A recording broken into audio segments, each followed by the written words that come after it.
Halo semuanya, dimanapun kalian berada. Pada hari ini kita akan belajar bersama saya, Rita SSI, Guru Kimia di SMA Swasta Panca Setia Sintang, Provinsi Kalimantan Barat. Nah, pada saat ini kita akan belajar tentang termokimia dengan submateri, yaitu reaksi eksoterm dan reaksi endoterm. Di samping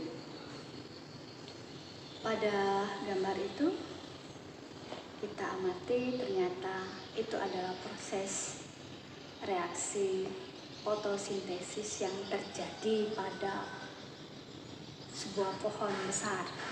Nah, apa sih yang terjadi di dalam reaksi fotosintesis ini? Ternyata tumbuhan menyerap gas CO2 yang kita keluarkan melalui pernapasan dengan bantuan sinar matahari dan air diubah menjadi karbohidrat dan gas oksigen.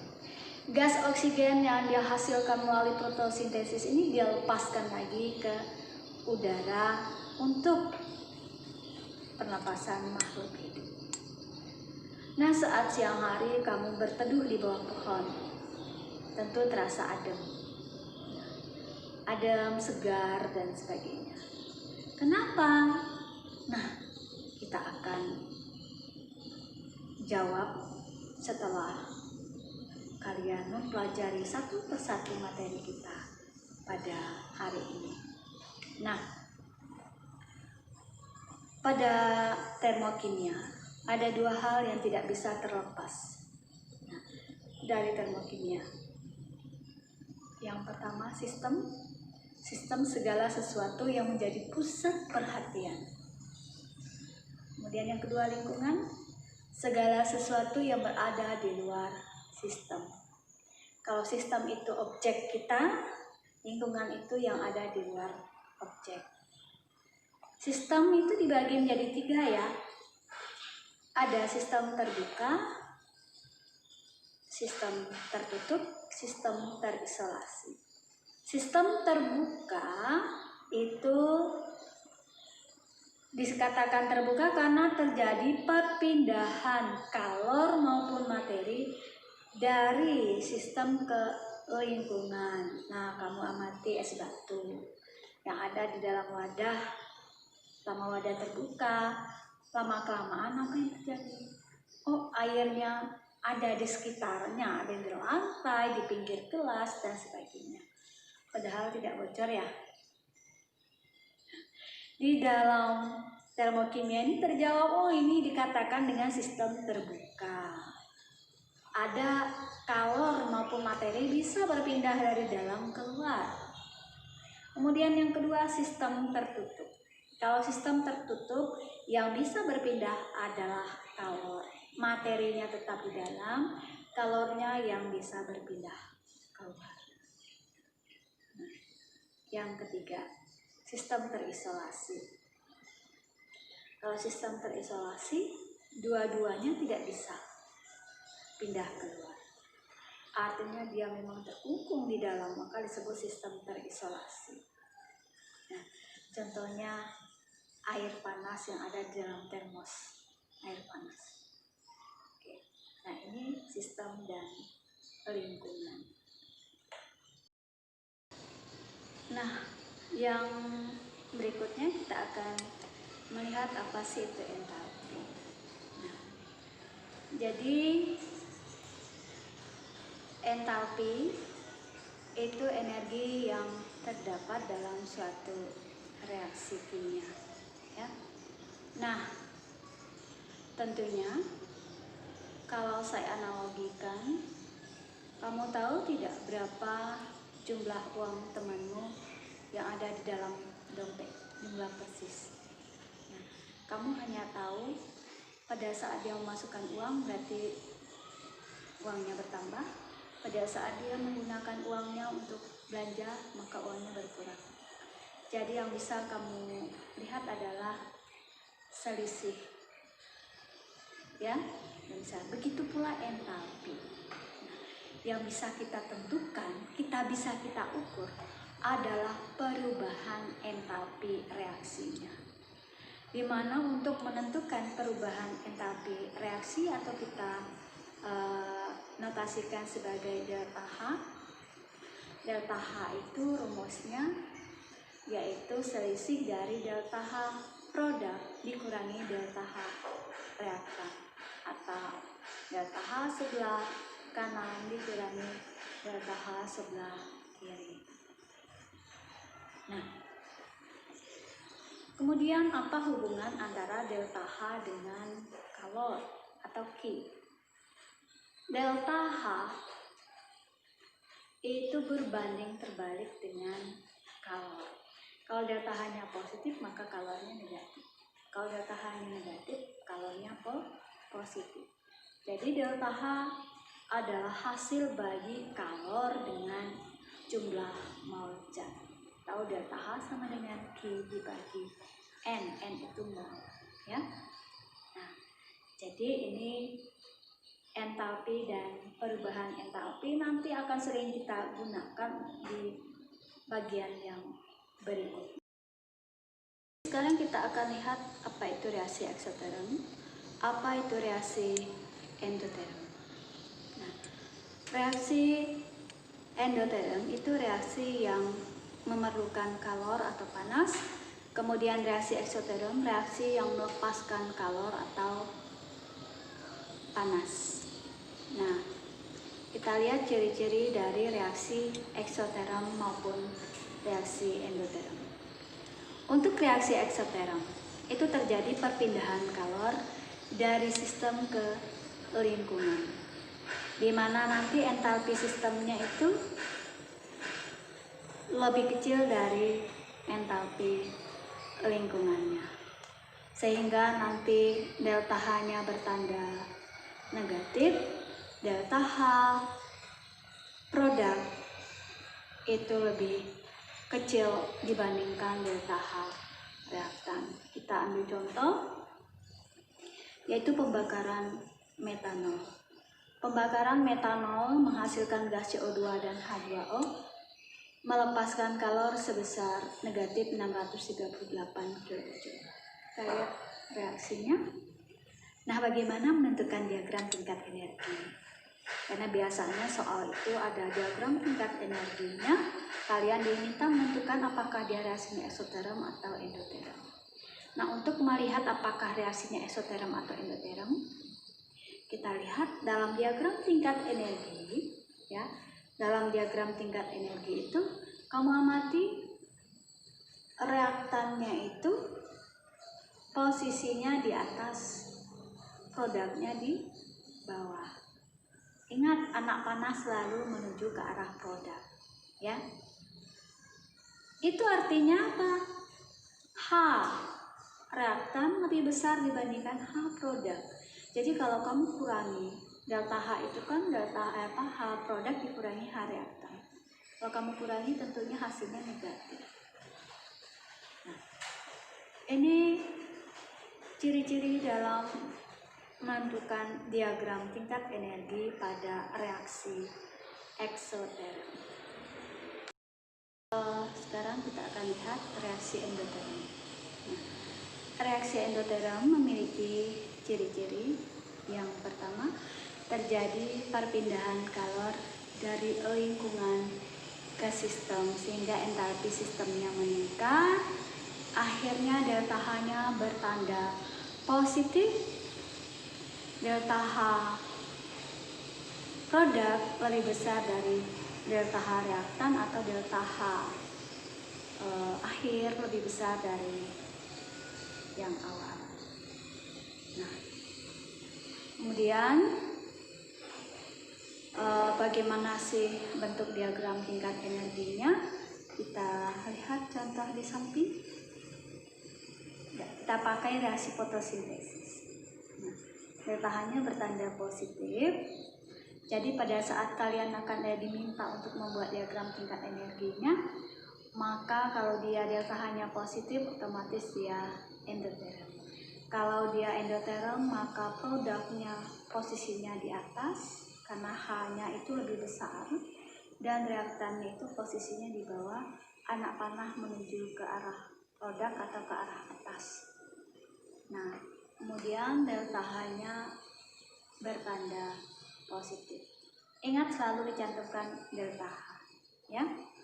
Nah, ini untuk reaksi endoterm. Kalian tentu tahu persamaan reaksi ya. Persamaan reaksi kimia itu sudah umum kita lihat. Nah, sekarang ada namanya persamaan termokimia.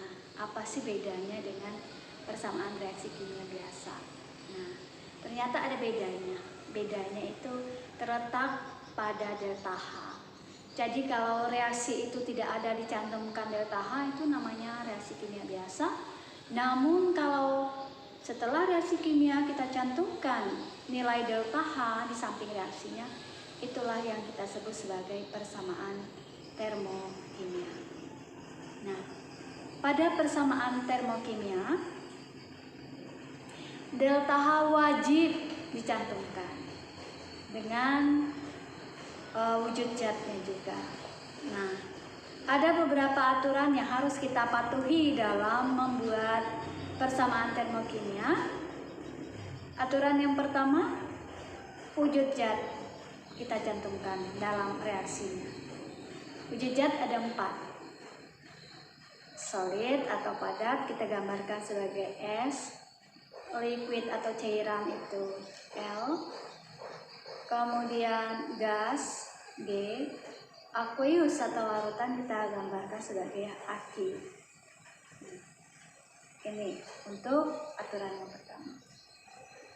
Aturan yang kedua, jika reaksi kita balik, misalkan kamu ingin membalik produk jadi reaktan, reaktan jadi produk, maka delta H-nya juga harus kita balik. Yang awalnya positif jadi negatif, yang awalnya negatif jadi positif. Bisa kamu lihat contoh di samping, ya. Nah, jadi seperti itu dia. Nah, yang berikutnya yaitu jika kamu kalikan faktor pengali pada reaksi, maka delta H wajib kamu kalikan juga. Contohnya, kamu ingin mengalihkan reaksi itu dengan 2, maka semua kali 2 termasuk delta H. Jika kamu ingin kalikan setengah, semua dikalikan setengah termasuk delta H. Itu yang dimaksud. Jadi ini aturan dalam menuliskan persamaan termokimia. Belajar tentang apa itu perubahan entalpi. Nah, dalam persamaan termokimia ada 3 perubahan entalpi yang paling utama atau paling penting. Yang pertama, perubahan entalpi pembentukan standar. Yang kedua, entalpi penguraian standar. Yang ketiga, entalpi pembakaran standar. Pembentukan kita gambarkan dengan delta HF0 dari kata formation. Kemudian penguraian delta HD0 dari kata dekomposisi. Kemudian pembakaran delta HC0 dari kata combustion. Nah, jadi apa sih entalpi pembentukan standar? Entalpi pembentukan standar itu adalah pembentukan 1 mol senyawa langsung dari atom penyusunnya. Nah, misalkan kita ingin membentuk H2O. H2O itu terbentuk dari atom H dan atom O.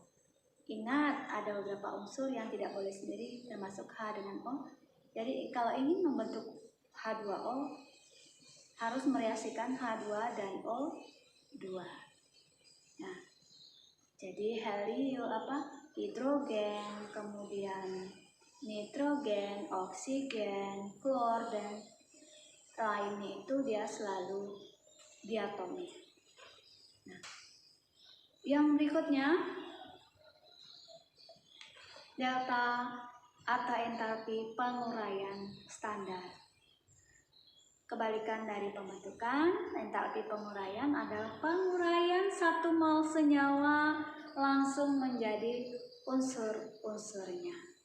Nah, langsung menjadi unsur-unsurnya.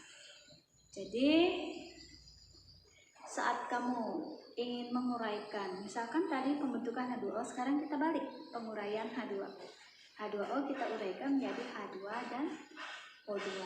Nah, karena tadi saya pakai contoh yang sama, kamu lihat delta H-nya itu tinggal kita balik tandanya, ya. Nah, yang terakhir pembakaran. Entalpi pembakaran standar itu pembakaran, kita pakai ambil contoh itu pembakaran gas metana. Nah, pembakaran gas metana menghasilkan CO2 dan H2O. Nah, jadi masih banyak sebenarnya perubahan entalpi yang lain, tapi yang utama itu 3 ini yang sering sekali kita amati, sering kita pakai dan sebagainya. Nah, itu tugas kalian cari perubahan entalpi yang lain.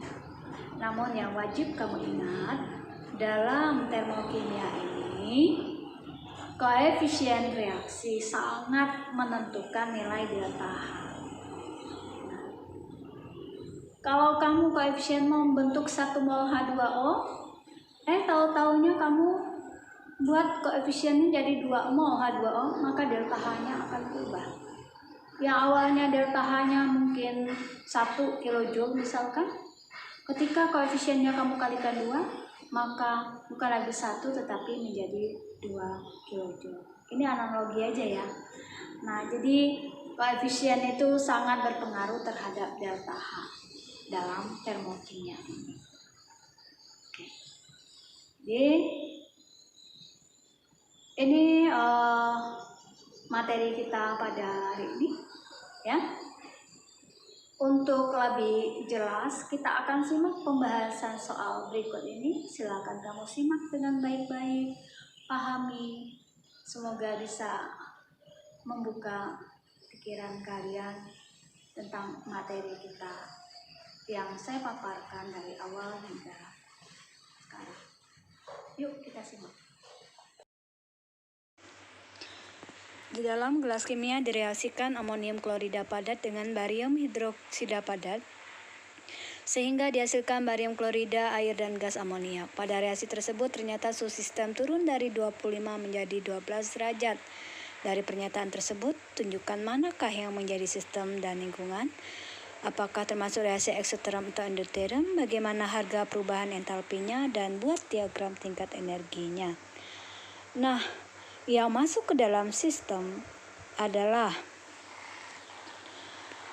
amonium klorida, barium hidroksida, barium klorida, air, dan gas amonia. Lingkungannya, gelas kimia dan udara di sekitarnya. Selanjutnya, karena suhunya turun, maka dia masuk ke dalam reaksi endoterm. Karena reaksinya endoterm, maka harga perubahan entalpinya atau delta H-nya itu lebih besar dari 0 atau positif. Sementara diagram tingkat energinya, karena dia endoterm, maka produk kita tempatkan di atas, reaktannya di bawah, sehingga anak panah mengarah ke arah produk. Delta H-nya cantumkan itu bertanda positif. Kalau tanpa delta H, maka diagram kamu masih keliru. Selanjutnya, soal yang kedua. Pada penguraian gas amonia menjadi gas hidrogen dan gas nitrogen diperlukan kalor sebesar 46 kJ per mol. Tentukanlah delta HF gas amonia dan tuliskan persamaan termokimianya. Nah, yang perlu kalian ketahui, kata memerlukan itu berarti bertanda positif delta H-nya. Nah, karena delta HD-nya itu positif 46, maka pembentukan itu tinggal kita balik tandanya, yaitu minus 46 kJ. Nah, selanjutnya kita buat persamaan termokimia untuk penguraian terlebih dahulu. Untuk yang penguraian, delta H-nya bertanda positif, maka pembentukannya delta H-nya menjadi bertanda negatif.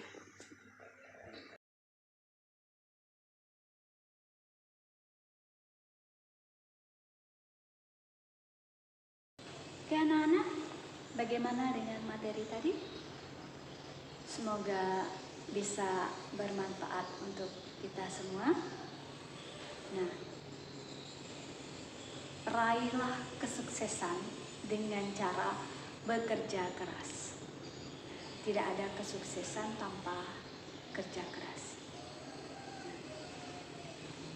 Kita akan ketemu lagi pada video pembelajaran berikutnya.